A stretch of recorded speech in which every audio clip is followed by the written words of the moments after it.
Tied up 1-1 here between the black and green logos of Endemic and LFM. LFM came back on fire in game number 2. Drenat, that looked like a whole different team with a whole different draft compared to game number 1. Yeah, it's going to be interesting to see if they're able to carry that through the rest of the series. I thought that was going to be the team that we saw coming into the playoffs this weekend here for LFM, and I feel like getting that here and the recovery based off of what we saw in game 1 to game number 2, I go back to what I felt at the beginning of the series. It goes, Endemic, you have to find a way to be able to prove to compete here. Otherwise, this is the end of the road. It's going to be fun. Let's go to game number 3, see where we're going to find out. LFM, which means Endemic, opting for the map pick this time, taking us to, or excuse me, LFM picking Dragonshire. Endemic opting for first pick after that loss. So LFM will take them here. We saw very good rotations on Infernal Shrines. And there are a lot more rotations to be had on this Battleground. But everything that I've seen from LFM lately, Dreadnought, when it was last week in week number 10, it's like, look, 3-1 at worst, 3-0 at best, and you're in the playoffs no matter what. LFM, they came out, they 3-0'd, and they did so in very impressive fashion. Yeah. A lot of synergy. The calls seem to be on point. We saw the Murd and Tyrande on BOE to get things started in that draft. I think a lot of their synergy, a lot of the calls are coming together with this team. And Dark Chimera, Dreadnought, we heard Michael Udall mention that in the interview for this series. That has really, really been a strong point for this LFM team in part 2.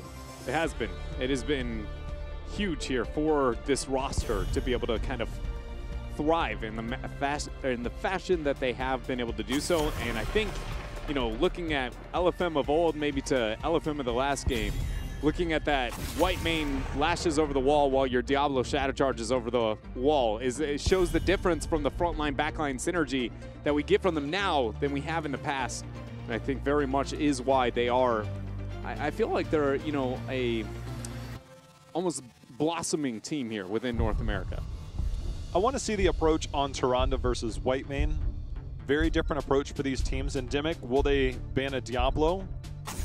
They will ban the white main. See if LFM will ban the Tyrande in response. This is going to be an interesting decision because if they don't ban the Tyrande, I think it's very unlikely they get it on the other side. And that does limit some of the supports. When Dark Chimera first came into the scene in part 2, it was a lot of the Deckard show. Yeah. But with the rework to Tyrande, the release of white main, things have changed a lot. They have changed. And Deckard is, in my opinion, I like Deckard the most on like Tomb Dragon, where usually you see those long, sustained 4-man rotations in that a lot of the potion play in between mixed with the scroll ceiling and the laning phase is one of the best tools that you can possibly see there.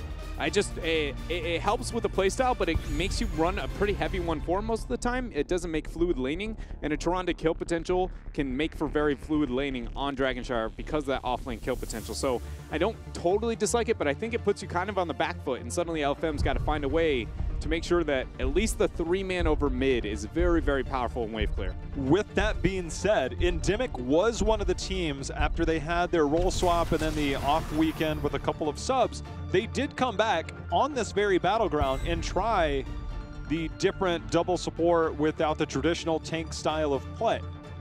So the Zul here, I think, is in consideration. I think Endemic, given the role swaps, when we heard from them when they picked up a victory after that week, it was like, look, that was just too much too soon. Yeah. We just needed to get into our role swaps earlier. Says Diablo or a Garrosh. Ooh. That makes a lot of sense there. One of the two with the Malthael pickup. But I agree. I actually expected the Zul pickup in that 1-2 from Endemic, purely on the Deckard Cain has no way to be able to keep somebody alive through a Bone Prison Lunar Flare combo as early as level 1. That gives you 9 levels of just pretty much domination over the Battleground, plus the wave clear advantage that you're likely going to have on your side. I want to see if this is a Murd and ban from Endemic and take away one of Fury's stronger heroes, one of the warriors. Garrosh, you toss a Murd in, he probably jumps right back out. Johanna, not as likely for Fury. And then you start to go down the rabbit hole. Diablo's there, but the Malthael's picked up. Makes you more vulnerable.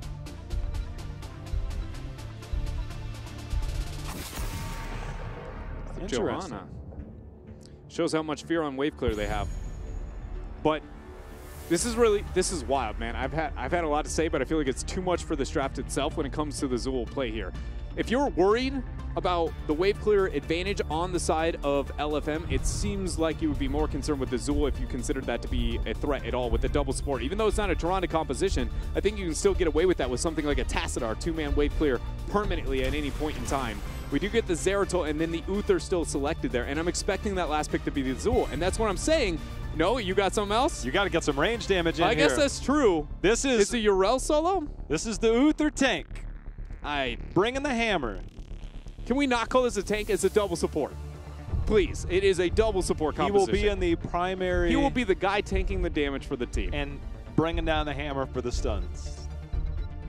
But it is, man, it's wild here. I still feel like the wave clear advantage has got to be a major concern for LFM, and the Johanna band showed that. And then to commit to the Zeratul Uther in that rotation, Zeratul's actually deceivingly good wave clear. I think a lot of people undervalue how much he has for a melee assassin because of his stealth mobility, gives him a lot of time for that cleave.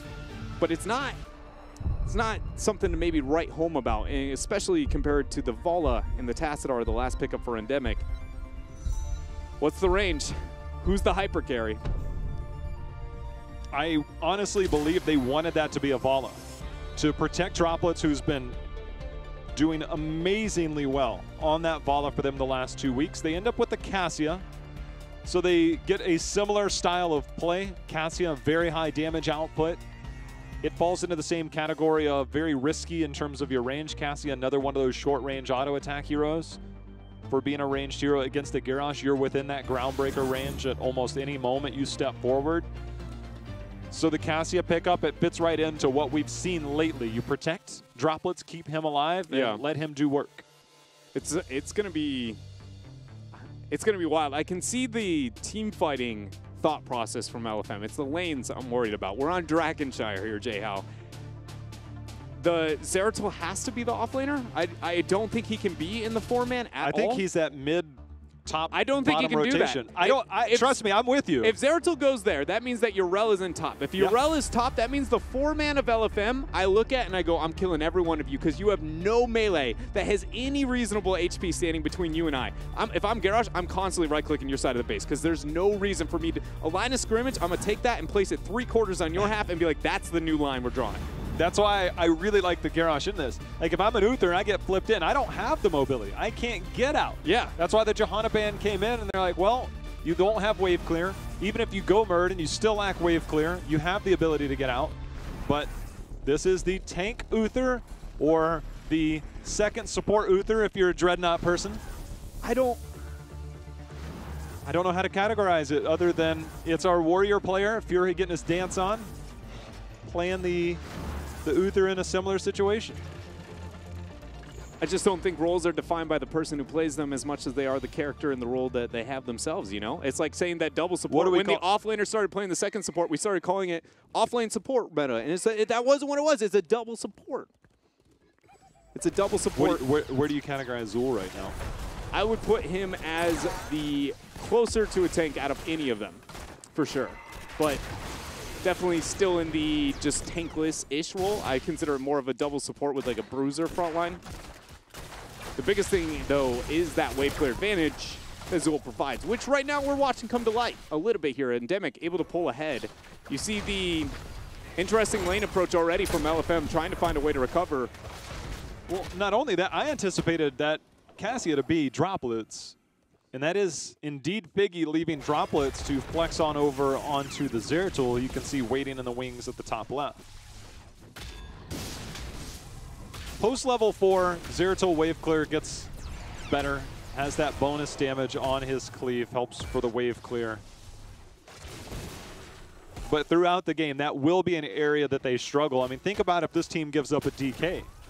Yeah, no, there's a lot here that is very, very interesting from LFM, and I don't know how it's going to play out. Like, right now we're watching a Toronto composition pick up Giants before the other team with confidence while they're winning mid-wave clear and bottom wave clear without a mismatch on top. That is something you never say this early in a on a Dragonshire game here. So I feel like really going to rely on wherever LFM rotates that they have only a matter of fraction of a second to be effective, and if they're not, Endemic just creeps farther ahead.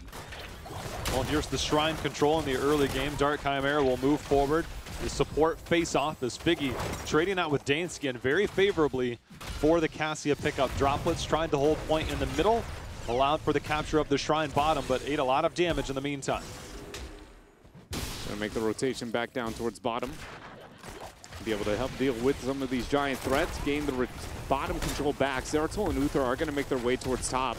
Malthael should understand this though. Kure realizes that he is really the only rotation that those two can make to recover back in this game, and that they're dominating over the bottom half of the Battleground. So as long as he can keep that stalled out and then keep the poke up here on bottom. But one thing to point out is Endemic is not willing to keep the tri-lane here over this bottom half here when they get the wave pushing. Normally what you would see there is a siege up with the Tacit R2, get some chip damage, and eventually that bottom wall drops, and then suddenly that top lane's not a focus anymore. It's not going to be the case until anybody gets that pressure, as Mike Udall getting the body blocks onto Fury after the flip came out. Lunar Flare there, and that is first blood now towards Endemic, and they're not done. Oh, the Ghost of Uther unable to keep that alive, and that's the threat of having that. And Uther gets tossed in, Dreadnought. It's not an easy walk out. He did take one tower shot, but all they had to do is make the rotation up for Dansky. Body block along the way by time. They get one kill, and then they capitalized and got a second. So there's going to be the dismount. Keep B-Kid out of the throw range. But it did give double Shrine control over to Endemic while they have mid lane control as well. Uther, one Frisbee's all he's got, not even in range. First Dragonite here for Endemic. And you talked about it. What does this look like when a Dragonite's up? J-How, I don't know, but we get to find out here. It's still the 1-2-2 split for LFM. Yeah, they'll use Droplets. So Fury will play on the gate. You can't kick him. If Droplets, if you see that kick wind-up animation, he simply blinks over the wall. And speaking of blinking over the wall, Figgy wishes he could blink out of there. There's another toss in. B-Kid on this garage will be a menacing force. It will look different later in the game when we have our full 5-on-5 skirmishes where you can keep somebody alive a little longer. But if you can continue to get that type of success, if you're Endemic, you can capitalize to the point of, oh, hey, it's almost level 8 to level 7. And they indeed have just that. How much pressure are we going to see out of the Mercenaries immediately after this, though, from Endemic? If we see a snap Knight rotation after this point with a tri-lane pressure on bottom, I would adore them. And it looks like that is going to be the case. This pressure is only going to keep mounting. The best case scenario, you double stack that, but I don't think they have the opportunity to do that here as Fury aiming in a bad spot in mid. The damage still coming out. Droplets going to eat the passive as the damage is enough to get the kill there on to one. Kure going to find another as the two-man Groundbreaker comes through. He gets the Ray Strike, but out a bit too far. LFM turning it around 1-1.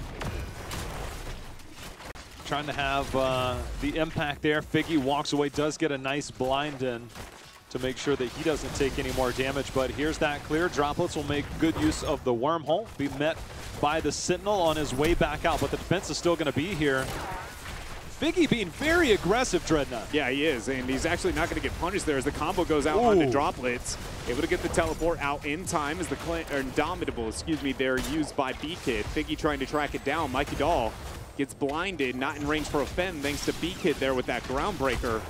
My favorite approach to that was he saw the dimensional shift and Figgy kept tracking, held his Q going out there, his Javelin. He's like, I'm going to wait because I know that you're running parallel with this, and then waited the minute he spawns and hits both the Tyrande and the Tassadar, but a very good response by B-Kid, else that could have been tracked down by Figgy there. Yeah, the biggest silver lining to point out here for Endemic now is at this point in time, when I was raising that bottom lane pressure and how little it felt like they were able to get out with how much lane pressure they had, that Night Camp took out that front wall for free, which has now got a lot more breathing room towards top. Painted the Battleground near perfectly when it comes to Mercenary control. LFM responding a little bit late with Night Camp, but understandably so, considering the situation that they have found themselves in. Endemic is primed and ready here for another Dragonite phase as it's 3 seconds out. We do see a two-man response in the top that will buy time to get the Shrine and take control of that to get to 10, but that focus in the bottom lane, Dreadnought, it's going to be there. We actually see a two-person response here on the side of Endemic.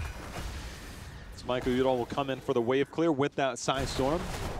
still working on that quest. Hold on a second. Cassia gets deleted. Nice taunt combo there, and taking advantage of the fact that enough members of LFM displayed themselves on top, knowing that there is no counterplay available. Giants still alive on bottom, and Dark Chimera is not going to clear those anytime soon, J-How. A lot of free damage for Endemic on bottom. LFM trying to claim top as we see droplets go in. He's going to wormhole back. Fury now trying to cut him off from the retreat. If Cure can leap over the wall onto Fury or somebody, he's going to be able to escape pretty well there. As B-Kid now collapsing, Vala collapsing, Tyrande as well. Lunar Flare not even going to be needed, but it does come through. Fury down, and Endemic keep just ripping apart LFM. That was one of those situations where I was curious on if he is not stunned for that full duration that doesn't come through, would he self-de-shield himself? Because reasonably, by the time that wears off, you're probably not making it through the gate there.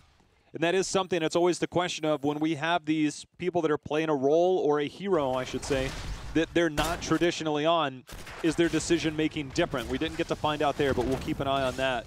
It's Droplets trying to make the plays. Droplets has a lot of confidence. The Vorpal, yeah, onto a Garrosh that has taunt.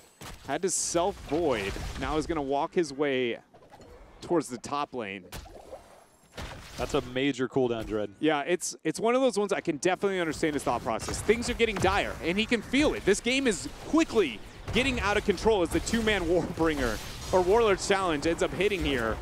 Fury, self-divine shield, body block to death. That was, oh my, that was clean. Last Rites gets a reset, and is going to have 5 seconds less there on that cooldown. Double Shrine control in favor of LFM, but not going to be for long. A man down, maybe a few more after this. Lornado going to be forced. 13 talents here picked up, and Endemic get the Shrine. LFM struggling to figure out how to really maximize this comp. They'll get the rotation up to the top. The Droplets and Cure. Nice knockback by Swabs. But 7 kills to 1. Slim pickings for LFM. The bright side, Zeratul, you get to 16. Things can really start to turn up. Biggie, raw stun gonna land there.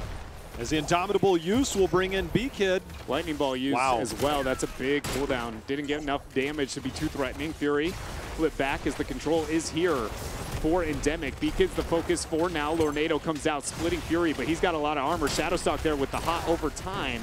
Gonna come through. Droplets now trying to get the flank. Gets damage onto Figgy. 3-man taunt there from B-Kid. 2-man groundbreaker after.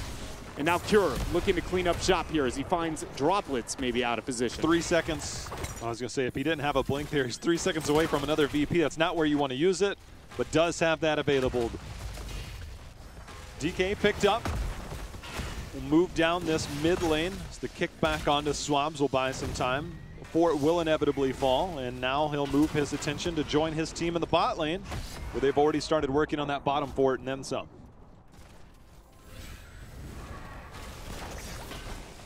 Question is where does the breaking point happen here for LFM at any point? And I wish I could tell you I have the slightest clue, but from my perspective here, J-How, this is going to keep happening further and further into the base of LFM.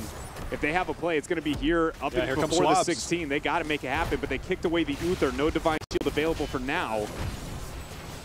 If they could have taken that DK down, they could have tracked it or at least picked a better fight. They weren't able to get enough damage in, but I think credit goes to Endemic in that situation, Dread, not knowing how long they could reasonably stay. Yeah. They make it out without a real serious threat, and they look at a 2+ level lead 10 minutes in. And that type of situation, though I think it is maybe more Hail Mary than LFM would be comfortable in this position, I almost think it was dire enough to void. Just void force, because you are not going to see the light of day in this game outside of a colossal mistake from Endemic from this point on.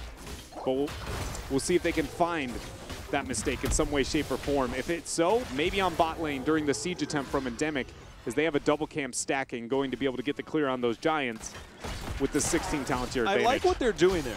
They're actually not clearing that. That's if you want to stack this, stalling. You stall out that lane. If you clear that, the Siege Giant's already halfway down. So nice job, nice discipline there. And look at the timing of this, Dreadnought. They now have a full wave, the Siege Giants and the Knight. That's actually a very underrated play by Endemic. They already have the talent tier advantage, but staggering that now just empowers this. This makes a keep almost a given. There is a lot that LFM can do. You already see Urel on the way down. See if they even make it. Figgy taking the damage. Yeah, clutch Rain of Vengeance play there. Attempt from Dansky. Droplets goes in after the scroll ceiling, gets a two-man cleave, but he's going to get thrown back there, forcing to Void. Self-cleanse already going to be used. Lunar Flare lands a huge groundbreaker. Divine Shield going to be forced. Last rites gets the first kill there on to Cassius. All the heroics going to be popped by Endemic.